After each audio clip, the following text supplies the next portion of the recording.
Yo guys, what's going on? Robert Warshack here, and we have the long-awaited nerfs and buffs that we've been expecting for a few weeks now. Rogue has been running rampant on ladder. OTK decks are absolutely slaying a lot of things out there, and it's been quite a bit since we received our last update, and we finally got word. There was a leak on this earlier in the week, but I didn't want to really cover that just because it was a leak and it wasn't confirmed. I want to wait till Blizzard actually releases what's going to happen before, making the video on it. So we got some good stuff. Scabs. Everybody's been complaining about Thief Rogue. Scabs is found in every single Rogue deck, whether it's like the triple win condition Rogue with the weapon, the Gyrotes, and the Thief package, or Thief Rogue, or the aggro version of it.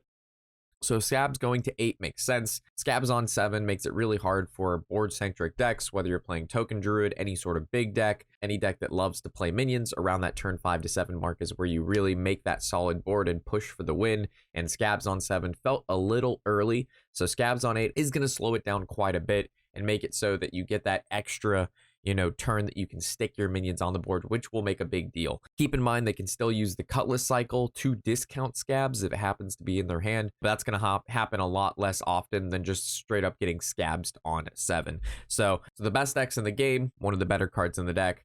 Getting that mana reduced is good. Yo guys, what's going on? I appreciate you guys watching, and I'm really hoping you're enjoying the content. If you are, please make sure to sub, like, and comment on the videos. Over 50% of you who are watching this content aren't subbed, and it really hurts the channel. In order for us to grow and me to keep doing what I love, I gotta get your guys' support on this. If you guys watch, to make sure you support those videos in the channel. Thanks for watching, of course, and enjoy the next game. Heading down to another really powerful early game Thief Rogue card, and that's going to be the Wildpaw Knoll. I didn't actually expect them to change the stat line on this guy at all. I expected them to increase the mana cost to definitely 6, because those early game Knolls, whether it's double Knoll on 2 or double Knoll on 3, most decks literally can't deal with that amount of pressure that early. It just straight up wins games. So them reducing the mana cost or increasing the mana cost to 6, along with reducing the attack down to 3, is huge. This really impacts Thief Rogue like super heavily, because this is the Thief Rogue's early game. Besides, of course, the Panda, that's a 3/3. I mean, this is huge. So this no longer can trade into a lot of those 4 HP minions like we were seeing. The 5 health line is good, but yeah, I don't know how good this is in Thief Rogue anymore, to be honest. I would be very surprised if Thief Rogue is a tier 1 deck after both of these nerfs. We might see a revert back to Garrett Rogue, just because that deck is still very good and it doesn't need to run the Thief package like Wildpaw Knoll, while the Thief Rogue mainly depends on the Panda and this Knoll in the early game to be able to get on the board and do that chip damage so it can finally play Scabs and Smite like that. But yeah, I did not expect to see them hit Knoll like this. They just destroyed this card for sure. Cloak of Shadows has been quite an annoying card for some time now, whether you're playing like the Weapon Poison Rogue or you're playing Garrett Rogue with Cloaks. This at 3 mana made it so you could like Secret Passage, get it with Prep, and then go Prep Cloak for 1 mana, which is kind of insane. This is going to 4 matches kind of how powerful just the card is, with basically being able to live an extra turn. I mean, that's what Cloak is. You play it, and most of the time you can live. Granted, there's quite a few spells in the game that make it so you don't have to target your opponent's face, like, let's say, Mask of Cthulhu. Even if they play Cloak, you can still mask them. But for the majority of decks, when your hero got stealth, there's not much you could have done in regards to doing anything that turn. So 4 mana for a card that makes you basically immune is pretty solid. Moving down to Raid the Docks, Quest Warrior or Pirate Warrior is an absolute menace everywhere on ladder, basically besides top legend. Pirate Warrior has been classified under Vicious Syndicate as the new smooth brain deck. It is quite frankly one of the easiest, if not the easiest, highest caliber deck you can play. So they've changed the quest line, so now it's play 3 pirates on the phase 2 of the quest instead of 2 pirates. So instead of your opponents getting that Rock Thera on turn 5 or 6, now it's going to be closer to 7 or 8. So it kind of slows down the turn that Juggernaut's going to come out, and that's really good. I think that Quest Pirate Warrior is a fine deck in the sense that if you're a newer intermediate player, the deck is, you know what I mean? You have a good idea of how the deck will play out, and it's a great introductory deck for players, but I don't think that it should be the best deck for like climbing up to legend by any means. So basically, the warrior quest got the quest shaman treatment, where it's still really good. It just gets slowed down a little bit to make it more fair against maybe some of those other decks that can't shine because of it. Moving down to Incanter's Flow, this going to 4 mana is absolutely huge. Between like Deck of Lunacy getting hit, now Incanter's Flow getting hit, Spring Water getting hit. I mean, we can just see how good all of these spell mage cards are, and how well they've been in the decks that they fit into. Whether it's Quest Mage killing you with Ignites, Muzaki Mage killing you on turn between 6 to 8, and Cancer's Flow is going to 4. It's just one of those cards where it's hard to balance this, because now at 4 it's basically unplayable, but at 3 it was too good. And that's just because when your entire deck is spells and you play this in the early game, you're reducing down like 20 plus mana, right? So overall, I just don't think this was a healthy card, period, for the game. I don't think reducing your, because if you draw this in the late game, it's really bad, but if you draw it really early, it's really good. You know, it's so draw dependent, and it reminds me very similar of like Prince back in the day, where it gave all the minions in your deck +1/+1. You draw that on turn 2, you're like favored to win, like increases like 30%. You don't draw it, you go down 30%. I don't think that's a healthy kind of thing. Granted, in card games, there is that inherent, luck percentage of drawing really good in the early game, but cards like this just exaggerate that and just make it so like, coin Incanters and Canters, you lose. Like, there's no winning. Sorcerer's Apprentice, this is more of a wild nerf. I can see why they have touched her. She's just I can't believe she's 4 mana now. She went to 3 and now she's at 4. So she still must be a problem in wild. I don't play wild, but again, reducing the power level of those combo decks is fine. Rapid Fire, apparently, again, another wild nerf. I heard like Quest Hunter's really good. So Rapid Fire getting nerfed is fine. Again, I don't really play wild too much, so I'm not going to comment on that, like I know.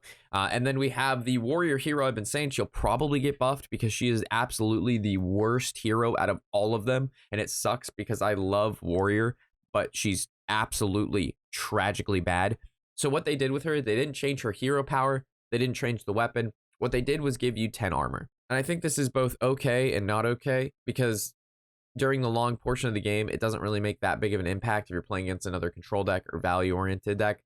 But it does help you against the more aggressive style decks. And also with having that 10 armor, the new Shield Shatter card, where if you have 10 armor, it costs 0, is huge, because I would be playing Control Warrior. I would have Rockthera in my hand. She'd give me 5 armor. I wouldn't have any armor because I'd be getting hit by like aggro decks, so you have none. And then I had Shield Shatter, and even if you play Rockthera, she'll bring your armor to 5. Shield Shatter still costs 5, which means you don't have enough mana to play Rockthera and the field clear in the same turn. So by putting her to 10, you're able to effectively play her, clear the board with the Shield Shatter, which is the new warrior AoE. If you have 10 armor, it costs 0.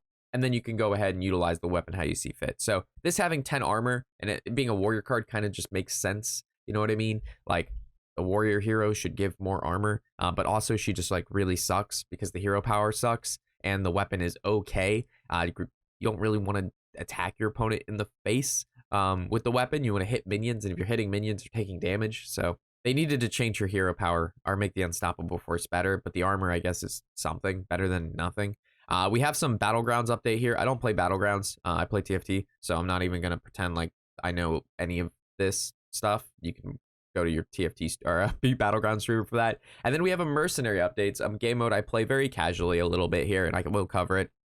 So you basically get, there's a new like unit or place called the Training Grounds. It'll be in the bottom left here. And you basically can put your mercenaries in there and they'll get EXP over time, whether you're online or offline, which is pretty cool. So you actually can, there's some AFK ability here, which I think this mode should have had from the start. I think if you have heroes and you want to pick what they attack each and every turn, and then you hit the little button called auto, which for some reason this game mode doesn't have, it'll just play for you. This was the perfect game mode for that. And then that would give you a way to like do other things while keeping an eye on like mercenaries if you don't want to play standard. I don't know why they didn't do this. It would have been a great on the phone. The only thing is they don't make as much money is because you don't buy as much stuff, but nobody's buying shit anyway because no one plays this game mode. So yeah, so it's like Pokemon. You leave your Pokemon there and then they get experience over time. I don't know if they'll actually get coins. In my opinion, they should give coins too. Maybe not at as fast as a rate as EXP, but if you leave your, Merc in there, you should get coins, but you probably won't because that would make them make less money. And then there's some new mercenaries. I'm not going to go over the new mercenaries just because there's too much info and I don't play it that much. But having new like buildings and shit and just the passive EXP is nice, and it's something that should have honestly been released with the game. Besides that, there's some new equipment for duels. I don't play duels. We're not going over that. New bounties. That's cool. I swear there was one other thing that was kind of neat. But I could just be wrong. There is actually nothing else. For some reason, I thought there was one more thing, but that's it. But either way, these are huge standard changes. So granted, while it didn't, like, the finale here wasn't that great with Mercenaries, the Wildpaw Knoll, the Cloak, the Flow, the Quest, Pirate Warrior, I mean, these are actually just massive nerfs to what is the best decks in the game. So this should allow us to play some more meme decks. We have the mini set coming up, not a full expansion. So with those, like, what is it, like 35 new cards or something like that for mini sets, this should spice stuff up and reduce the power level of what is the best. And I think this was a good time and setup for the mini set, which should hopefully be coming out within the next month. And then we have a new expansion coming after that mini set, which will have the 3-set rotation, which is the oldest 3 sets are rotating out, and the core set will be changing as well, which I'm making a video on that. I'm still editing it, but I'm going over all of the most popular cards that are rotating with the next expansion release, not the mini set. So with that, big updates. Very excited to play Standard after they change some of these really powerful cards. And yeah, let me know what you think. Did they do right? Did they do wrong? This Knoll nerf took me by surprise. But besides that, everything looks on par. Quest Warlock will probably be the best deck again. I'm surprised they didn't hit Warlock at all. Interested to see what you have to say as always. I'm Robert Warshack, and happy whatever the hell day it is.